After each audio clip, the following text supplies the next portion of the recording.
राधे राधे सभी को। Welcome to let's chat हरी। तो आज हम इस चैनल पे बात करेंगे नरसिम्हा अवतार के बारे में।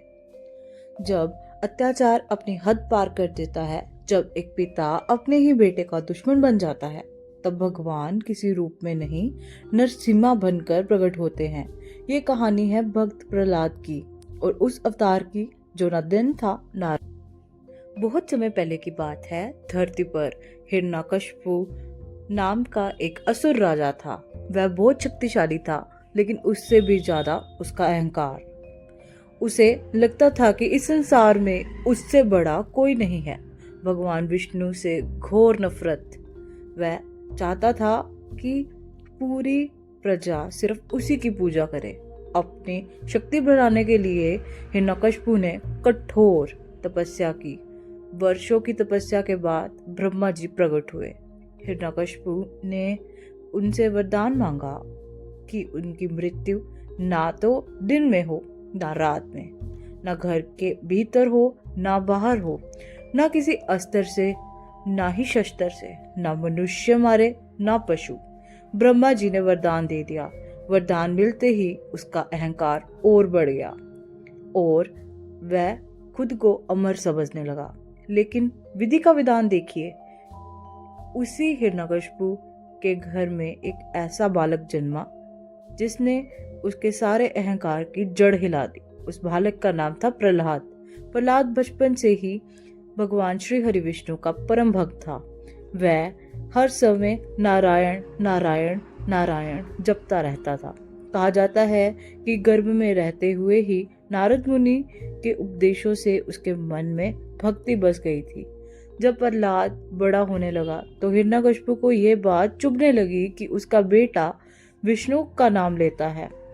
वह उसे समझाता, डराता, धमकाता, लेकिन प्रहलाद का विश्वास डगमगाया नहीं। एक दिन हिरण्यकशिपु ने क्रोध में पूछा, तू किसे सबसे बड़ा मानता है? प्रहलाद ने शांत स्वर में कहा, भगवान विष्णु ही सबसे बड़े हैं, वह हर जगह हैं। ये सुनते ही हिरण्यकशिपु आग बबूला हो गया। उसने अपने ही बेटे को मारने के कई प्रयास किए। कभी जहर पिलाया, लेकिन प्रहलाद सुरक्षित रहा। कभी ऊंचे पर्वत से गिराया, लेकिन कुछ भी नहीं हुआ। कभी हाथियों के पैरों तले कुछ लाने की कोशिश की, फिर भी प्रहलाद बच गया। अंत में हिरण्यकशिपु ने अपनी बहन होलिका को बुलाया। होलिका को यह वरदान था कि वो आग में नहीं जल सकती।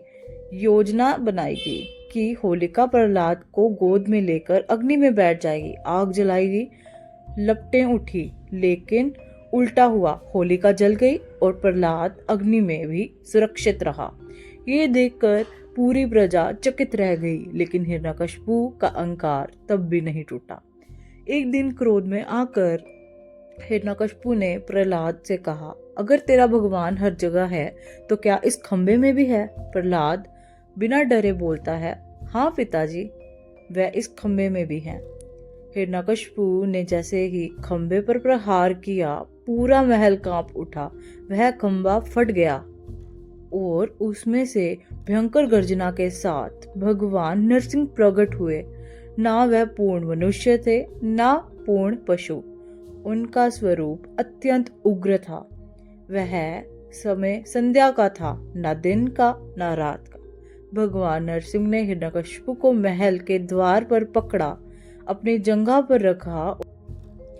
इस तरह ब्रह्मा जी का वरदान भी टूटे बिना सत्य हो गया। लेकिन भगवान नरसिंह का क्रोध शांत नहीं हो रहा था। देवता भी उनका ये स्वरूप देखकर भयभीत हो रहे थे। तब छोटा सा बालक प्रहलाद आगे बढ़ा। उसने हाथ जोड़कर विनम्रता से भगवान की स्तुति की। अपने भक्त को देखकर भगवान नरसिंह का क्रोध शांत हुआ। उन्होंने प्रहलाद को गले लगाया और उसे आशीर्वाद दिया। और भगवान ने उससे पूछा कि तुम मेरे उग्र रूप से भय नहीं खाए? तो प्रहलाद उन्हें कहता है कि प्रभु, मेरे तो आपके चरणों से ही नयन नहीं हट रहे, तो मैं आपका मुखमंडल कैसे ही देख पाता? तो भगवान ये सुनकर और ज्यादा ममता में आ गए। भगवान ने कहा कि जो सच्चे मन से भक्ति करता है उसकी रक्षा मैं स्वयं करता हूँ।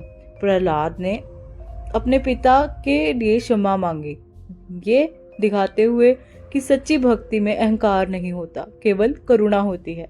ये कथा